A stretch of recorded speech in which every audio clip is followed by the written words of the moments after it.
Hey, welcome back to Code Your English. Today, I want to ask you a question, and I want you to actually think about it for a second before you keep listening. Here it is. If you suddenly had twice as much money as you have right now, do you think you would be happier?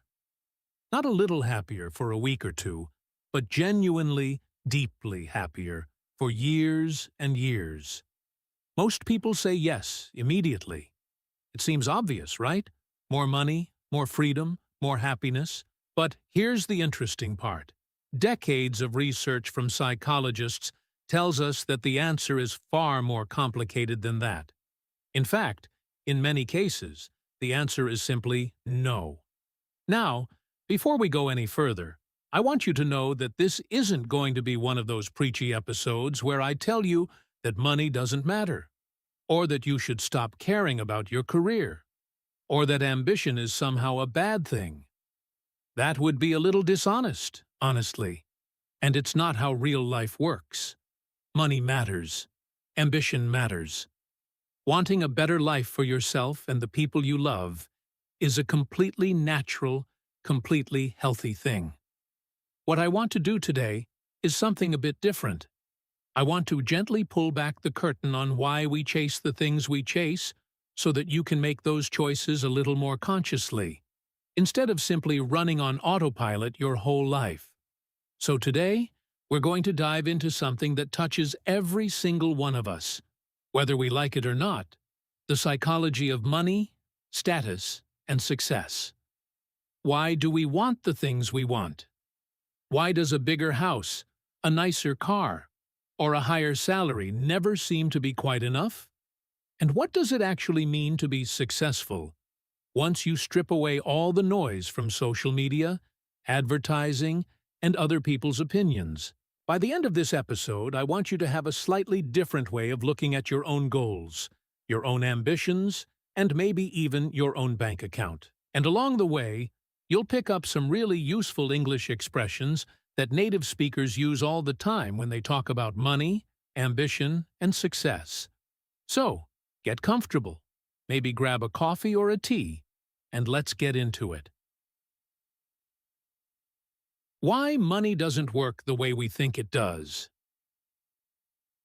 Let's start with money itself, because I think this is where most of the confusion begins. When you ask people what would make them happier, money is almost always near the top of the list. And honestly, that makes sense. Money pays the rent. Money buys food. Money gives you options. If you don't have enough of it, life can feel incredibly stressful. And that stress is real. Psychologists actually agree on this part completely. Below a certain income level, more money absolutely does increase happiness, because it removes daily worry and gives people a sense of security. If you're constantly wondering whether you can pay your bills this month, then yes, more money will make a real difference in how you feel. But here's where it gets strange. Once people reach a level of income where their basic needs are covered comfortably, something interesting happens. Extra money starts to matter less and less. Researchers call this idea hedonic adaptation. Let me explain that term, because it sounds complicated, but the idea behind it is actually really simple. Hedonic just means related to pleasure or happiness, and adaptation means getting used to something. So, hedonic adaptation basically means that we get used to good things very quickly, and then we stop noticing them. Think about it this way. Imagine you buy a brand new phone. For the first few days, you're excited every time you pick it up. You show it to your friends. You take extra care of it. But after a month, it's just your phone. You barely think about it anymore. The excitement fades, and you go back to your normal emotional baseline. The same thing happens with salary increases, with new houses, with fancy cars. We get a rush of excitement, and then, slowly but surely, we adapt, and we start looking for the next thing that will give us that same feeling again. This is actually one of the main reasons why chasing money alone rarely leads to lasting happiness. It's not that money is bad, not at all. It's that our brains are wired to constantly reset our expectations. Psychologists sometimes call this the hedonic treadmill, and I really like that image because a treadmill is a machine you walk or run on, but you never actually move forward. You can run as fast as you want, and you'll stay in exactly the same place. That's what chasing more and more money can feel like, if you're not careful. You keep running, you keep working harder, you keep earning more, but your overall sense of satisfaction stays roughly the same. Now, I'm not saying you shouldn't try to improve your financial situation. Of course you should. Financial security matters, and it would be strange for me to tell you otherwise. What I am saying is that it's worth being honest with yourself about why you want more money. Is it because you genuinely need it to live comfortably and reduce stress? Or is it because you're hoping it will finally make you feel like enough? Those are two very different motivations, and only one of them tends to actually work. A story that changed the way I think about this. Let me tell you a quick story, because I think it makes all of this feel a lot less abstract. A friend of mine, I won't use his real name, so let's just call him Daniel, spent almost 10 years of his life chasing a very specific goal. He wanted to reach a certain salary, one that, in his mind, represented making it. Every year, he worked longer hours, took on more responsibility, and slowly, steadily, climbed closer to that number. And I want to be clear, this wasn't a bad goal. There's nothing wrong with wanting financial stability. And Daniel worked incredibly hard for what he achieved. Finally, after almost a decade, he hit that number. He told me he expected to feel something enormous, some kind of huge wave of relief and pride. And for about a week, he did feel great. He celebrated. He told his family. He even treated himself to something he'd wanted for years. But then, life simply continued. The stress of his job didn't disappear. The daily traffic on his way to work was still just as annoying as before. His relationship with his partner still needed the same amount of care and attention it always had. And within a month or two, almost without noticing it, Daniel had already set a new target, a slightly bigger number, and he was back to running on that same treadmill we talked about earlier. When he told me this, what struck me wasn't that he'd failed in some way. He hadn't. He'd actually succeeded at the very thing he set out to do. What struck me was how quickly his brain had absorbed the achievement and moved on, almost as if the goalpost had quietly slid a little further down the field the moment he got close to it. Daniel later told me that the turning point for him wasn't earning even more money. It was starting to notice, deliberately and consciously, the parts of his life that had nothing to do with his salary at all. The mornings he spent with his kids before work, the long phone calls with old friends, the quiet satisfaction of learning to cook a new recipe on a Sunday afternoon. None of those things showed up on a bank statement, but they were, in his words, the stuff that actually made the days feel good. I share Daniel's story because I think a lot of us are living some version of it, maybe on a smaller scale, without even realizing it.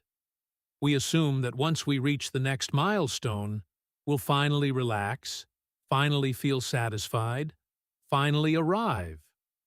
And then we get there, and life simply keeps going, exactly as complicated and ordinary as it was before. That doesn't mean ambition is pointless. It just means it's worth pairing your ambition with a little bit of awareness, so you don't spend your entire life waiting for a finish line that keeps moving further away. Status. The game we didn't choose to play. Now let's talk about something closely connected to money, and that's status. Status basically means your position or rank compared to other people, especially in terms of respect, importance, or success within a group. And here's the thing. Humans are deeply, deeply social creatures. For most of our history as a species, being accepted by your group wasn't just nice to have, it was a matter of survival. If your tribe rejected you thousands of years ago, you were in serious danger. So, over time, our brains developed a very sensitive radar for comparing ourselves to the people around us. This comparison instinct hasn't gone away just because we live in modern cities instead of ancient villages. If anything, it's gotten more intense. Because now, we're not just comparing ourselves to our neighbors or our co-workers. Thanks to social media, we're comparing ourselves to thousands of people at once. Influencers, celebrities, old classmates we haven't spoken to in years, even strangers on the other side of the world. And here's the problem with that. We tend to compare our own everyday, ordinary lives, the boring Tuesday afternoons, the tired mornings, the small worries, with other people's highlight reels. A highlight reel is a collection of only the best moments, edited and polished to look perfect. Nobody posts a video of themselves stressed out over unpaid bills or arguing with a family member. They post the beach vacation, the new car, the promotion announcement. So, what happens when we constantly compare our real, messy lives to other people's carefully curated online image? Unsurprisingly, it tends to make us feel worse about ourselves, even if, objectively, our lives are going pretty well. There's actually a well-known psychological finding related to this called social comparison theory.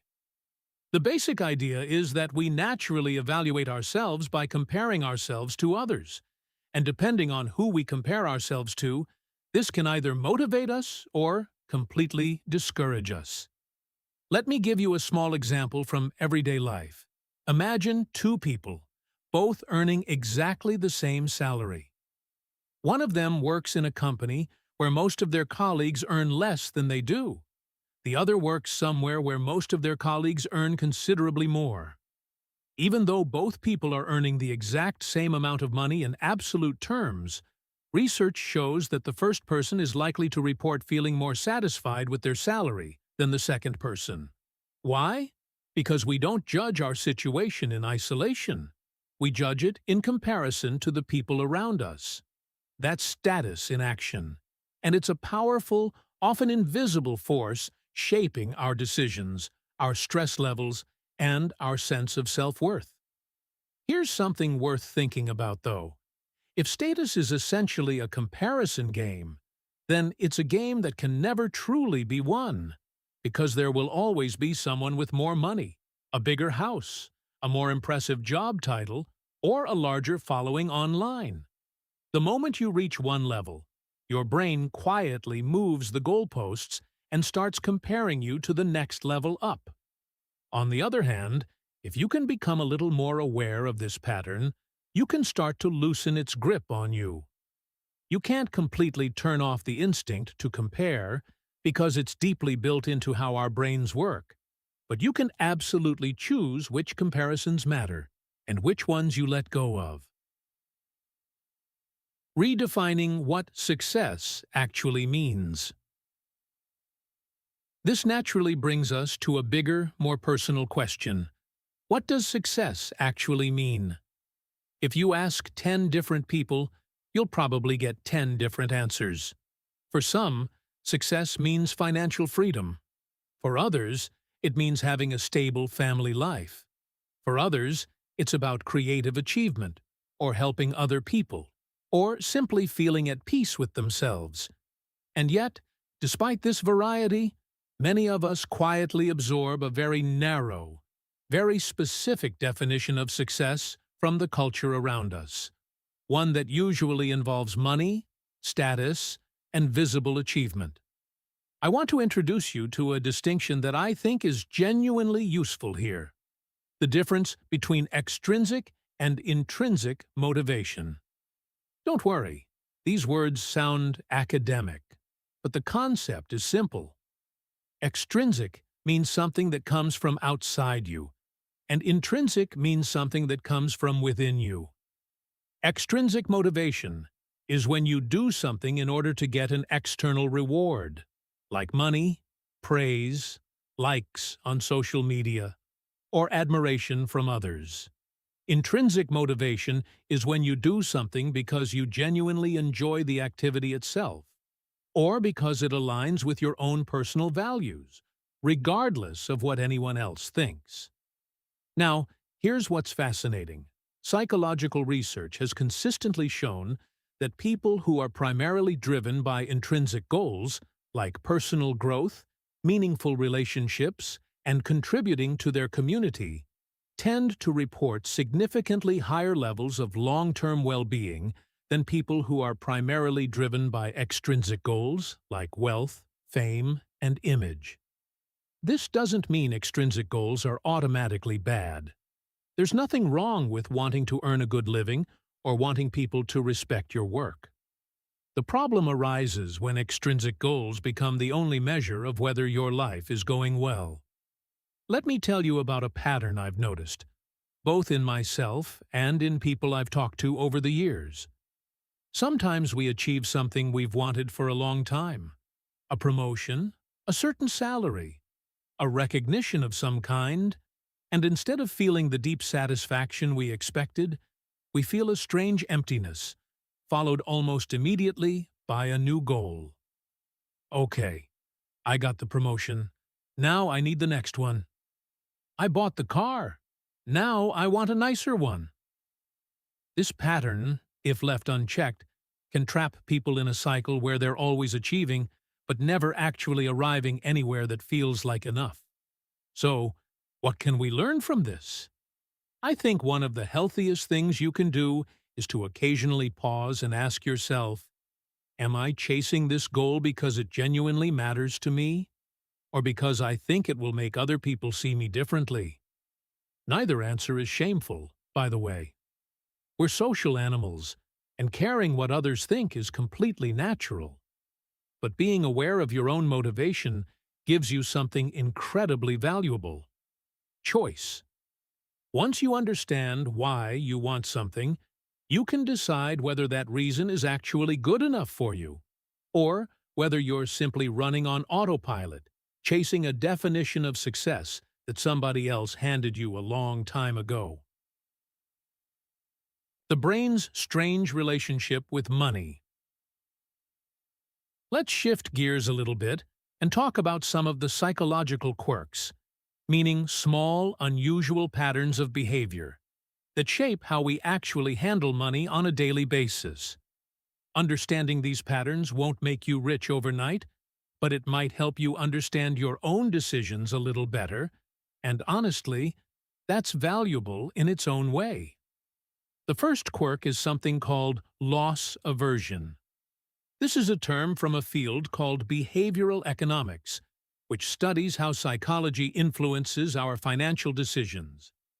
Loss aversion basically means that losing something hurts us roughly twice as much, emotionally, as gaining the same thing makes us feel good. Let me give you an example. Imagine I offered you a bet. Flip a coin, and if it lands on heads, you win $100. But if it lands on tails, you lose $100. Mathematically, this is a completely fair bet. But most people are surprisingly reluctant to take it, because the pain of potentially losing $100 feels bigger than the pleasure of potentially winning the same amount. This single psychological pattern explains a huge amount of human financial behavior, from why we're afraid to invest, to why we hold on to bad decisions for far too long simply because we don't want to admit we've lost something. The second quirk is what's often called present bias, which basically means that we tend to value rewards available right now much more than we value rewards available in the future, even when the future reward is objectively bigger. This is exactly why saving money can feel so difficult for so many people. Spending $50 today gives you an immediate, tangible pleasure, a nice meal, new clothes, a fun evening out. Saving that same $50 gives you nothing you can feel right now. The benefit is real, but it's invisible and far away, sitting quietly in a future that doesn't feel completely real to your brain yet. Understanding this bias is actually one of the reasons financial experts often recommend automating your savings, so that the decision is made once, in advance, rather than requiring willpower every single day. There's also something called the anchoring effect, which influences how we judge whether a price feels expensive or cheap. Our brains don't judge prices in isolation. Instead, we compare them to a reference point, an anchor, that was set earlier. For example, if a jacket originally costs $200, but it's on sale for $100, it feels like an amazing deal, even if the jacket was never actually worth $200 to begin with. Retailers understand this incredibly well, which is why you'll often see the original price crossed out next to a lower sale price. Your brain anchors to that first number, and everything after that gets judged in comparison to it. There's one more pattern worth mentioning, and I think it's one you've probably experienced yourself without ever putting a name to it: the sunk cost fallacy. A sunk cost is money, time, or effort that you've already spent and can never get back, no matter what you decide to do next. The sunk cost fallacy is our tendency to keep investing in something simply because we've already invested so much in it, even when logically it would be smarter to walk away. Imagine you bought tickets to a concert, but on the day of the show, you're feeling exhausted. The weather is terrible, and honestly, you don't even want to go anymore. A lot of people will still force themselves to go, thinking, "Well, I already paid for the tickets." But here's the thing: that money is already gone, whether you go to the concert or not. The only real question left is whether going tonight, specifically, will make you happy. The past spending shouldn't really factor into that decision at all. And yet, for most of us, it powerfully does. This same pattern shows up in much bigger decisions too. People stay in careers they've grown to dislike because they've already invested years of training into that field. People stay in relationships that no longer make them happy because they've already invested so much time and emotional energy into building them. None of this is meant to sound harsh, by the way. These are genuinely difficult, deeply human situations. But recognizing the sunk cost fallacy for what it is can sometimes give you the clarity to ask a more useful question. Given where I am right now, today, what's actually the best decision going forward? Rather than, how do I justify everything I've already put into this? I bring up these patterns not to make you paranoid about every purchase you make, but because I genuinely believe that a little bit of self-awareness goes a long way.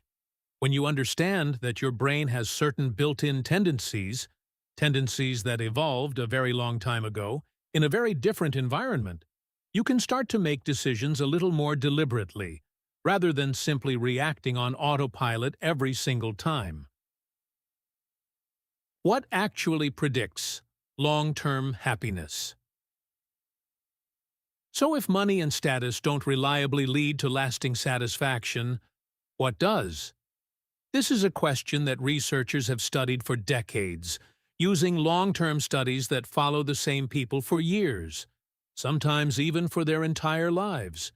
And the results are honestly pretty consistent, and maybe a little surprising if you've been raised to believe that career achievement is the main measure of a good life. One of the longest-running studies on happiness ever conducted followed hundreds of people over more than 70 years, tracking their health, their careers, their relationships, and their overall sense of well-being. And the single strongest predictor of happiness and even physical health in old age wasn't wealth, and it wasn't professional success. It was the quality of a person's close relationships.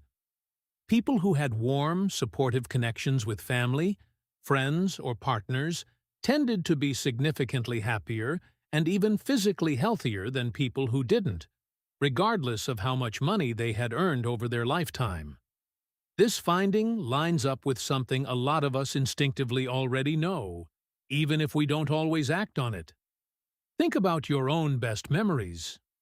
I'd guess that very few of them involve a specific number in your bank account.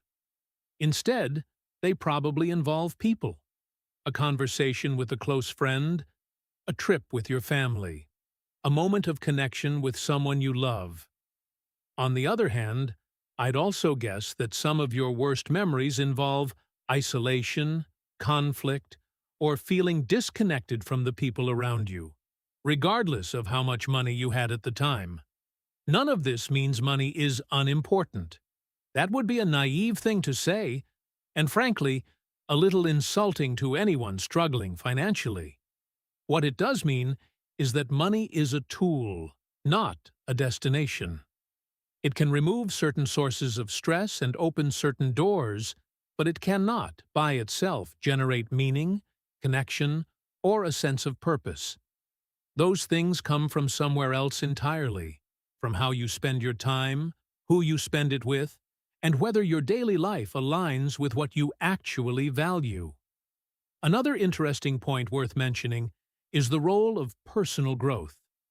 Psychologists have found that people who continue learning, developing new skills, and challenging themselves tend to report higher life satisfaction than people whose lives become static and unchanging, even if the second group is financially more comfortable. This is actually part of why you're here right now, listening to this podcast. Learning a new language, pushing yourself to understand something a little more difficult than before, and slowly watching your own progress over time. This process itself contributes to a genuine, lasting sense of satisfaction that a pay raise alone simply cannot replicate. How culture shapes what we chase. Now, here's something worth thinking about too. Our idea of success isn't something we invent completely on our own. A huge part of it is quietly handed to us by the culture we grow up in, by our families, by the media we consume, and by the specific society we happen to live in. And once you start noticing this, it becomes a lot easier to question whether the goals you're chasing are truly your own, or whether they're simply the default settings that came with your environment. In many Western cultures, for example, success tends to be framed in very individual terms: personal achievement, independence, standing out from the crowd, being recognized for what you, specifically, have accomplished. Job titles matter. Personal wealth is often seen as a visible symbol of hard work and talent. On the other hand, in many collectivist cultures, meaning cultures that place a stronger emphasis on the group rather than the individual, success is sometimes measured more by how well you support your family, how much honor you bring to your community, or how well you maintain harmony with the people around you. Neither approach is objectively correct. They're simply different lenses through which people learn to evaluate their own lives. I find this genuinely fascinating because it shows just how flexible our idea of success really is. If you had been born in a different country, raised by a different family, surrounded by different role models, there's a good chance your entire definition of what makes a good life would look noticeably different. That doesn't mean your current values are wrong. It just means it's worth occasionally stepping back and asking yourself which of your goals genuinely come from your own reflection, and which ones you simply absorbed without ever really questioning them. This becomes especially relevant if you happen to be someone learning English, like you are right now, Because learning a new language often means being exposed to new cultures, new ways of thinking, and sometimes even new definitions of what a meaningful life looks like. I've met plenty of learners over the years who told me that studying English didn't just improve their communication skills, it actually changed the way they thought about ambition, work, and family life, simply because they were exposed to new perspectives along the way. Language learning, in that sense, isn't just a practical skill. It's a small window into different ways of seeing the world, and that alone can be incredibly valuable when you're trying to figure out what success genuinely means to you. Before we wrap up, I want to leave you with a few questions. I'm not going to answer them for you, because honestly, I don't think anyone else can answer them for you. These are the kind of questions worth thinking about while you're washing the dishes, or going for a walk, or lying in bed before you fall asleep.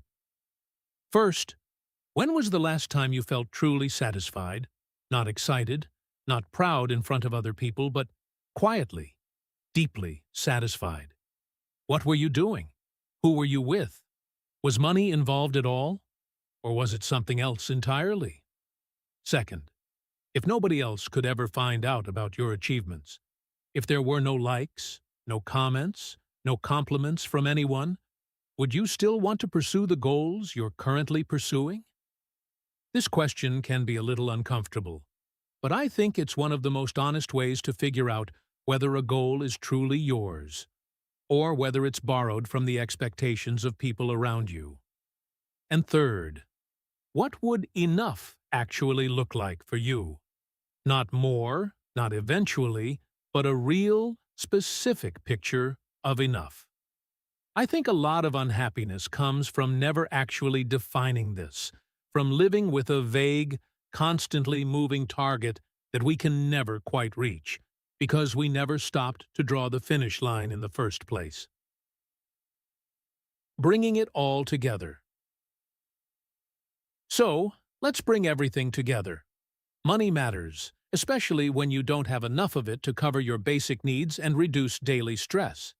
But beyond a certain comfortable point, more money tends to produce diminishing returns, largely because of hedonic adaptation, our brain's tendency to quickly get used to good things and reset our expectations.